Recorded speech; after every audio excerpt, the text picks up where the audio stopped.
La entrevista del Telematutino 11, gente importante a tratar temas importantes. Y hoy tenemos un tema importante, que es el montañismo, que es la vida en la naturaleza. Y contamos con una grata participación que nos honra Iván Gómez Carrasco.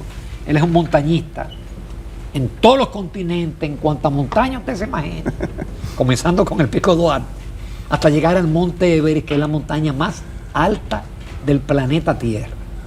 Buenos días, Iván. Buenos días. Por aceptar la invitación. Gracias, siempre aquí en mi casa. Hola, Iván. Un placer. Bienvenido a Telematutino, buenos días. Gracias. Y estoy con dos montañitas porque ya usted subió el Pico Duarte. Sí, pero una sola vez. Bueno, pero yo no he subido, pero me cuentan. Es una gran aventura, que vale la pena hacerlo, aunque sea una sola vez en la vida. Hay que hacerlo. Es un checklist que hay que hacerlo en la vida. Es verdad. Jacqueline te he preguntado fuera del aire, ¿qué hace Iván Gómez en este momento? Después de haber lograr todas esas metas. Yo veo que tú estudiaste administración de empresas, tienes un MBA, has hecho muchísimos estudios. Sí, soy licenciado en administración de empresas de formación, con una maestría en negocios.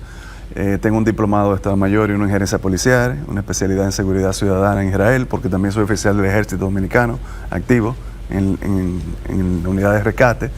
Y básicamente trabajo muy de lleno con el ecoturismo. Tenemos un hotel ecológico aquí en la zona del Pico Duarte, antes de entrar al parque. Mira, eso poca gente lo sabe, que hay un hotel ecoturístico. Ese es mi segundo Everest, 20 años chin a chin ahí, porque la primera vez que subí el Pico Duarte fue cuando me enamoré de la montaña, empecé a soñar con el Everest y me enamoré de la zona. Entonces y creé entonces una fundación medioambiental para aportar y tratar de proteger esa belleza natural que Papá Dios nos da. Es que hoy uno sube al Pico Duarte puede pernoctar en el hotel. Perfecto. Ese que mira es más fácil, Jacqueline. Usted va, nos despide, se queda en el hotelito y nosotros subimos el Pico Duarte y bajamos. Bueno, atención, el doctor Bustamante que está viendo el programa. Iván tiene muchas excursiones muy buenas, con muy buen acompañamiento para hacer la travesía mejor. Así es, un equipo de primera vía. Iván, tú estás descrito por Wikipedia y por el Google como un montañista élite.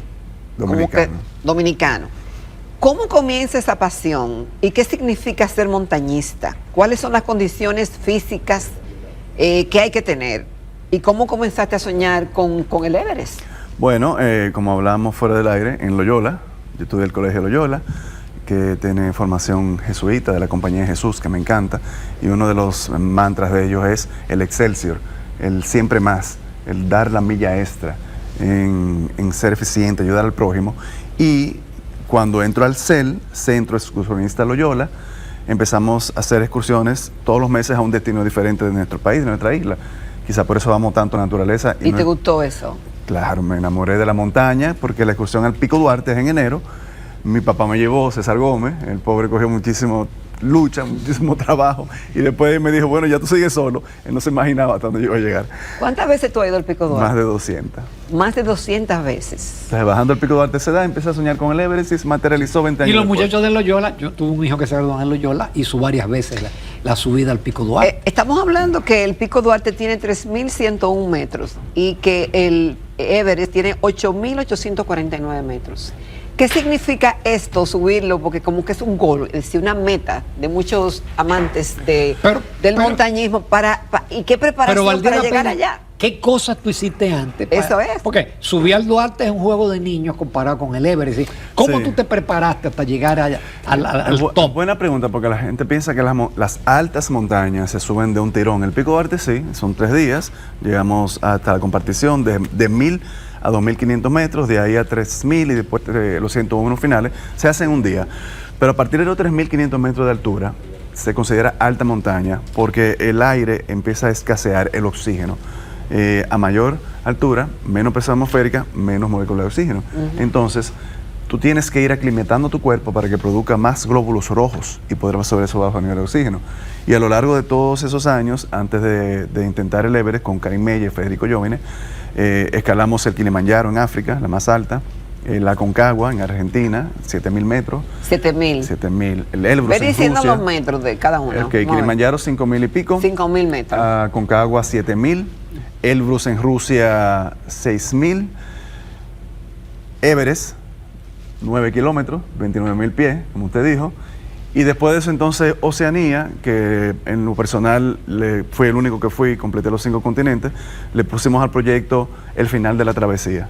porque ya entendía que después de 10 años dedicando la vida al montañismo, tenía que devolverle ya a mi familia, a mi país, a mi entorno. Cuando tú dices proyecto, ir al Everest significó para ti un proyecto, ¿en qué consistió? ¿Esa preparación física, económica, no sé, mental, emocional, para lograr esa meta? Es todo un proyecto en el más amplio de los sentidos. ¿Cuánto tiempo te tomó construirlo y realizarlo? Un año, desde que conseguimos el cupo, y Federico Kerin y yo. Porque hay que hacer un cupo. Hay que tener un cupo autorizado por el gobierno de Nepal, hay que pagarles un permiso. Por ejemplo, aquí para entrar al Pico Duarte pagamos 150 pesos, allá son $15,000.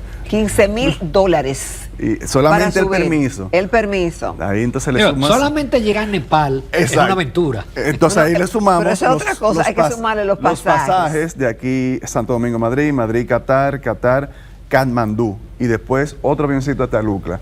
Más el equipo especializado, nos mandamos a hacer unos trajes para soportar menos 50 grados Celsius en Seattle. Es decir, ¿en qué consiste ese equipo especial? Bueno, lo que pasa es que vas a estar en un lugar donde la supervivencia es imposible de por sí. Cuando llegas al campamento 8, que es la zona de la muerte, hay tan bajo oxígeno y todo es tan frío que tu cuerpo empieza a morir lentamente, se van muriendo las células, las neuronas, te vas asfixiando, te vas desgastando, pierdes muchísima masa muscular. Entonces eso conlleva una preparación profesional muy importante. ¿Y cuánto tiempo hay que estar ahí, en esa parte de la montaña? 45 días, 2 meses. Oh my God. Subiendo y bajando. Es decir, que es un plan que te tomó, que no es solamente económico. Conseguir el cupo ya son $15,000, después los pasajes, la ropa, los permisos, el equipaje, es decir, que es todo un proyecto. El entrenamiento previo, y que ahí uno busca patrocinadores, porque todo esto es sin fines de lucro. Y es importante que la gente lo sepa. ¿Esos entrenamientos previos en qué consistían? Cada quien entrenaba diferente. Yo duré un año, yo tengo una vida muy activa. Corro, monto bicicleta, nado, voy al gimnasio, practico CrossFit, mountain bike, windsurf. Uepa. Una vida muy activa, pero para el Everest. Si lo ven, no se metan con él.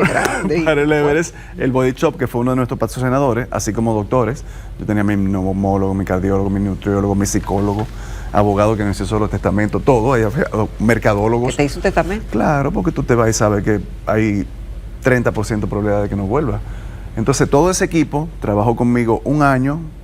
Después en la montaña ya teníamos un equipo y contratamos una empresa americana, International Mountain Guides, para logística. Y cuando regresé, mami dice que yo llegué totado, que yo llegué loco, pero me diagnosticaron síndrome postraumático. Ajá. Sí. Pero ¿cuánto tiempo duraste allá? Como un mes para recuperarme. ¿Cuánto tiempo duraste? 2 meses. 2 meses. Entonces viniste totado, medio raro, como decimos aquí. Como dice mami, sí. Llegó raro. Te mandaron para el psicólogo y psiquiatra y todo el mundo. Ya eso estaba previsto. Pero ¿por qué? ¿Qué fue lo que más te chocó? Es decir, ¿qué te produjo ese estrés postraumático? Tú estás 2 meses en un lugar totalmente inhabitable, viendo avalanchas, temperaturas sub-0, viendo cadáveres, escuchando personas de otras expediciones que mueren. Nosotros perdimos un compañero de mi expedición, un norteamericano.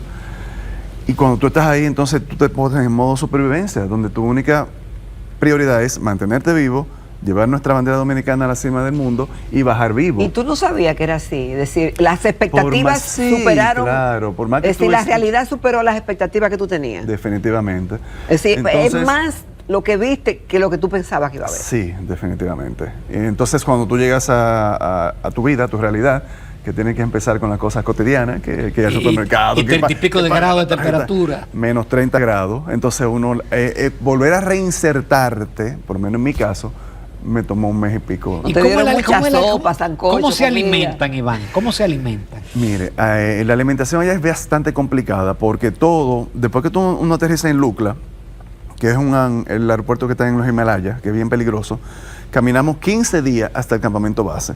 Entonces, toda la comida del campamento base tienen que llevarla a los Sherpas desde ese pueblecito. ¿Y qué es el Sherpa? Los Sherpas son los guías que nosotros llevamos, que son, se le dice tribus porque tienen el mismo apellido, nacen en los pueblos de los Himalayas y su cuerpo está desde pequeñito aclimatado. Cada escalador tiene que tener un Sherpa. El mío se llamaba Migma. y ellos son los que cargan la comida, hacen toda la logística.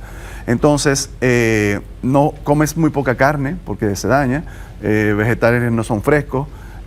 Básicamente, una comida muy distinta a la nuestra. Muy distinta. Ahí no había ni arroz, ni habichuela. Muy poco. Usted hablaba de sopa y sancocho. Ellos nos hacían una sopa de carne y grasa de yak.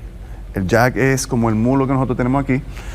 Y los primeros días yo veía eso así, que se le veía la grasa flotando. Y yo decía, y me decían, cómetela.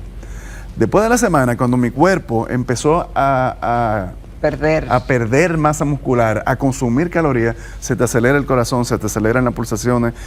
Yo veía esa sopa y cuando me la comía, yo sentía que el cuerpo se estaba alimentando. Entonces en los campamentos de altura es más difícil porque tienes que derretir nieve, hacer un poquito de agua y con unas comidas deshidratadas, que es como un sobre, tú la echas y se convierte como un risotto malísimo. Horrible. Pero así la alimentación es bastante complicada. Ay, Dios mío. No se puede ser hipertenso para hacer una aventura así. Mire, no hay nada imposible, Don. Y eso lo demuestra la montaña. Pero una edad límite sí. Tampoco. ¿Cómo que no? Con una buena preparación. Yo soy asmático, imagínense. Y me dijeron aquí, pero tú eres loco, tú eres asmático. Y mi neumólogo, el doctor Jorge Marte, me puso un tratamiento que yo tenía que llevar. Sufro hereditariamente del colesterol y mi cardiólogo Pedro Ureña me puso un tratamiento, me quitó las estatinas, o sea, todo se puede controlar a la irregular, no hay nada imposible en la vida. Vamos a una breve pausa, señor. Vamos a tomar un poquito de aire. Estamos cansados. Con Iván Gómez tenemos muchísimas cosas todavía. Continuamos esta mañana en Telematutino. Tenemos un programa diferente, motivador, experiencia de vida de Iván Gómez Carrasco, montañista dominicano élite, primero en alcanzar con la misión al Everest 2011, llegar a ese importante y más alta montaña del mundo. Karim Mella y yo fuimos los primeros dominicanos. Karim Mella y tú. Federico también. Y plantaron ahí la bandera. Plantamos la bandera ahí por primera vez. En la cima del mundo. Para mí fue muy emocionante porque en la foto que yo salgo alzando la bandera, yo estaba pensando, ahora mismo la dominicana está más alta que toda la bandera del mundo, de todos los países del mundo. De todos los países del mundo. Por unos minutos, pero bueno. Iván, ¿qué ha sido lo más extraño que tú has visto en esos recorridos? Además de lo que ya nos narraste, de ver personas morir, de que sobrepasó las expectativas que tú tenías de lo que te podía encontrar. Sí. En cuanto a peligro, animales extraños, situaciones raras, ¿cuál ha sido la experiencia que más te ha chocado? En Papúa Nueva Guinea, Karstens, pirámide de Karstens, que es la más grande, la más alta de Oceanía, Australia, Nueva Zelanda, toda esa zona. Primero tú tienes que atravesar la selva caminando. Llegas a la pirámide de roca. Y te encontraste que una culebra, una cosa. Nos secuestraron unos rebeldes armados por una mina de oro que tienen allá con conflictos también. Y duramos casi 12 horas secuestrados hasta que negociando, dando un dinero, nos dejaron. Que se quedaron limpios. Ay.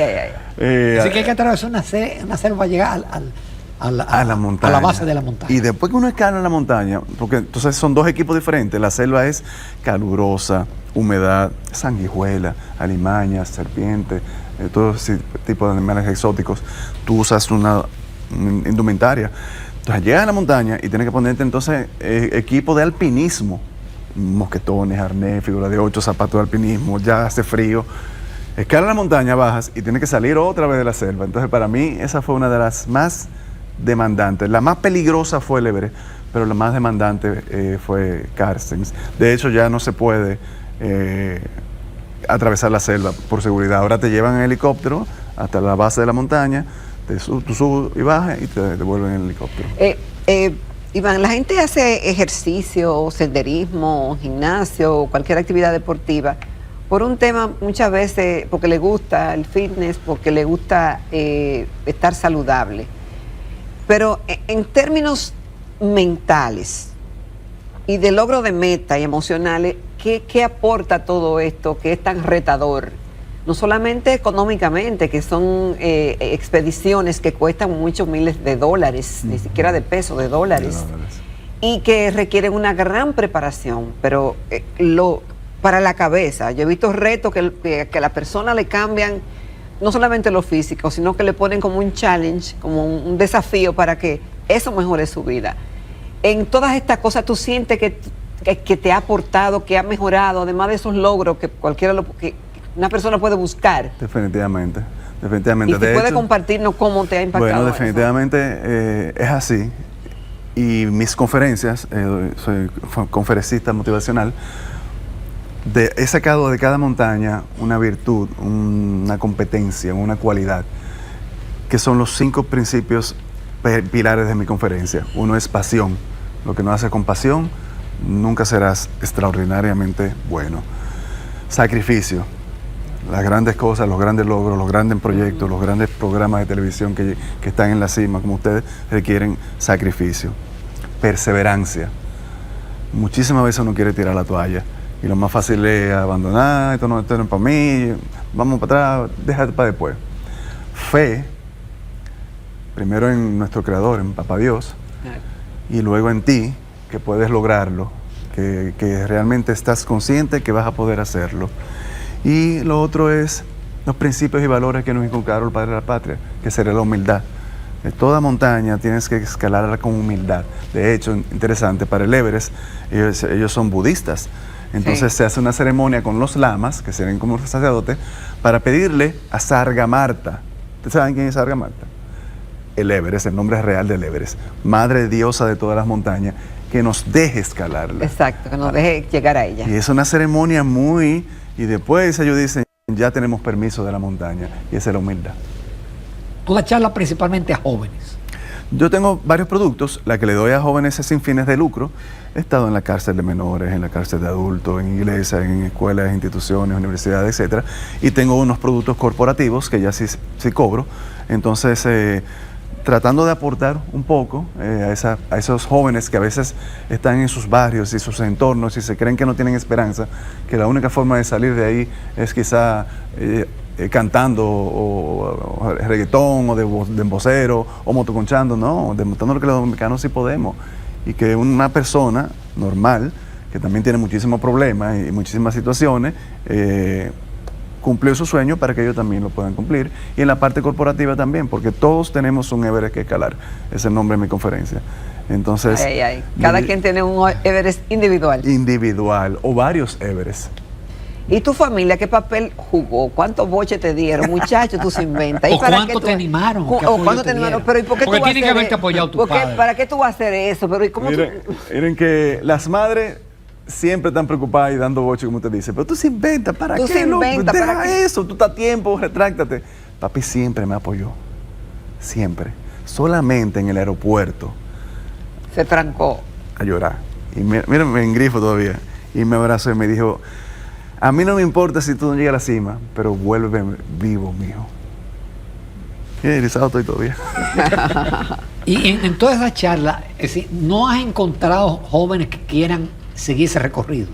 Es decir, montañistas que quieran ser élite, o ya eso, sí, con la experiencia tuya ahí se agotó. No hay esperanza de que otros dominicanos lleguen a Lo comentaba, bueno, tenemos a Thais Herrera, una mujer dominicana, amiga nuestra, que ya lo logró. Lo han intentado otros dominicanos que no han podido, pero en estos días lo comentábamos en una entrevista que me hicieron, que en ese entonces aquí no se hablaba de montaña cuando nosotros empezamos el proyecto. Era como que, como somos una isla, playa, ecoturismo, cosas así. Y después de nuestra expedición empezó un boom de senderismo, de ecoturismo, de montañismo, y ahora hay muchísimas opciones aquí en República Dominicana y ya muchos han salido fuera. En estos días estaba viendo un muchacho en las redes que fue al campamento base del Everest y desde allá me mandó un saludo y yo, wow, un dominicano en el Basecamp, qué chulo. Entonces sí, se ha creado ya una tendencia porque nosotros tenemos la montaña más alta del Caribe, de todas las Antillas y de este lado del hemisferio. La otra más alta es el Bolívar en Venezuela. Mira una cosa, Iván, tú tienes productos, es decir, excursiones que ofrecer. Vaya, no es lo mismo ir al Pico Duarte, una excursión ahí, como que ir con Iván Gómez. Entonces, tú tienes diferentes tipos de excursiones para el Pico Duarte y quiénes califican y quiénes no califican. Nuestras excursiones son premium, son VIP, porque también la incluye. VIP. Claro, incluye la estadía en nuestro Ecoloche, allá, que queda justo en la Ciénaga de Manabajo, después de Jarabacoa, donde empieza el Parque Nacional Armando Bermúdez y José del Carmen Ramírez, que es donde está el Pico Duarte. Entonces, que ahí se duermen, que se come ahí bien. tenemos agua caliente, internet, se come bien, se duerme bien, se descansa y uno sale motivado No y es preparado. un desayuno de 3 golpes. Siempre. Para- Desayuno, 3 golpes para golpes coger. con café, con té de jengibre, con chocolate caliente, con de todo. Entonces ahí se arrancan las excursiones caminar, del se Pico ha Duarte dicho. con un equipo que tengo espectacular, 2 paramédicos, jefe de guías, jefe de guía. de comunicación satelital, botiquín, o sea, es toda una logística, una estructura bien interesante, con lo cual entonces incentivamos a las personas a escalar nuestro majestuoso Pico Duarte.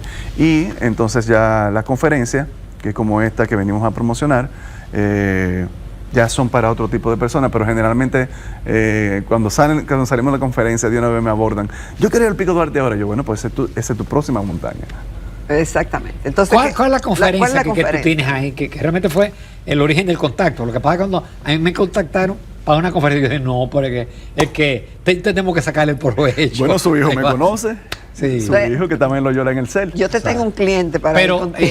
la conferencia que tú Sí, anuncias en este momento. Claro, estamos haciendo este media tour de la mano de nuestros amigos de revista Contacto, Contacto Podcast y ahora Contacto Talk, que es un producto súper interesante que se está abriendo camino en el mercado, posicionándose con Dusan y Heidi, 2 comunicadores de primera. Y es la primera vez que yo la hago abierta. Siempre me contratan para empresas, se son cerradas. En esta oportunidad cualquiera puede ir. Es el 2 de junio en el auditorio de Laboratorios ROE, en la Bolívar, un salón impresionante, bastante cómodo y moderno. Y se pueden adquirir las boletas a través de festiva.do. Festiva.do. Sí, también en las redes sociales de ellos, en las redes sociales de Contacto de la revista, el podcast, en mis redes sociales también. Yo simplemente los remito. Es un cupo muy limitado, entonces todos los que deseen que se anoten rápido. Yo simplemente voy a contar mi historia de cómo he logrado escalar las montañas más altas de mi vida y haber hecho realidad mi sueño para que los presentes, saliendo de ahí, súper motivados, escalen también sus propias montañas. ¿Tiene Qué lindo. futuro el ecoturismo en República Dominicana? Demasiado, y no se le está sacando provecho. ¿Por qué no se le está sacando provecho y por qué demasiado? Bueno, es más rentable el turismo todo incluido, que es del que más vivimos en la playa y eso, que no es que esté mal, es bueno, es necesario. Lo que pasa es que tenemos tantas bondades con ecoturismo que no se le está sacando provecho. El ecoturismo es identificar esos destinos. Nosotros somos un pequeño continente, yo digo República Dominicana, tenemos de todo: dunas, desierto, montañas, acantilados, arrecifes, costas maravillosas, algunos lugares medio selváticos. Entonces hay muchos destinos que de la mano de la comunidad, que es lo más importante, porque si tú explotas un área, una reserva, un parque nacional, y la comunidad en los alrededores no se sienten que están recibiendo un beneficio, entonces no se va a involucrar. Pero hay muchísimos proyectos exitosos, como eso del Pico Duarte. Toda esa comunidad se ha desarrollado y ha modernizado increíblemente. Ha cambiado y mejorado su estilo de vida. Están los saltos de Amajagua. Eran unos guías que llevaban los turistas a ¿Tú también brincar en tienes el río. excursiones para allá? Si me las solicitan, las hacemos. En los Haitises se ha desarrollado también un ecoturismo buenísimo. Ahora hay en Valle de Dios, en Los Cacao, en San Cristóbal. Valle de Dios. Valle ¿Y eso de está Dios. cerquita allí? Cerquita. Uno va, maneja 2 horas, nada más son 6 kilómetros y un lugar espectacular. Ahí con nuestra fundación Valle de construimos Dios. Valle de Dios, en Los Cacao, San Cristóbal. Ahí construimos las instalaciones, también con apoyo del Ministerio del Medio Ambiente. Entonces, hay mucho potencial, pero se requiere involucramiento de la comunidad para formar las asociaciones de guía y de las instituciones que están obligadas a dar soporte o autorizar. O sea que tenemos un gran futuro por delante. Qué bueno. Caray, qué buen cierre con Broche de oro tuvimos con Iván, te agradecemos muchísimo en todo lo que vale. La conferencia es el día 2 de junio. 2 de junio, 6 de la tarde, Auditorio Laboratorios Roe en La Bolívar. Y a través de festiva.do adquieren sus boletas. Y hay todavía cupo. Todavía queda cupo. Quedan poco, pero apúrense. Muchísimas gracias, Iván. Ay, pero me Espera. dicen la gente de contacto que ustedes tienen 2 cupos. Ah, gracias. bueno, muchas gracias. O sea Allá que- estaremos. Allá estaremos. No vamos a perderla. Perfecto. Iván, de nuevo no Gracias, tengo palabras Iván. para agradecerte en todo lo que vale este mensaje de optimismo y de vida, cerrando la semana. Uno que se la pasa con tantas noticias malas, bueno, pues cerramos con alegría y con Qué optimismo. bueno. Y así vamos a seguir hasta el lunes. Exactamente. Muchas gracias. Muchísimas gracias. Gracias, Iván. Nos vamos a comerciales, volvemos con la recta final del Telematutino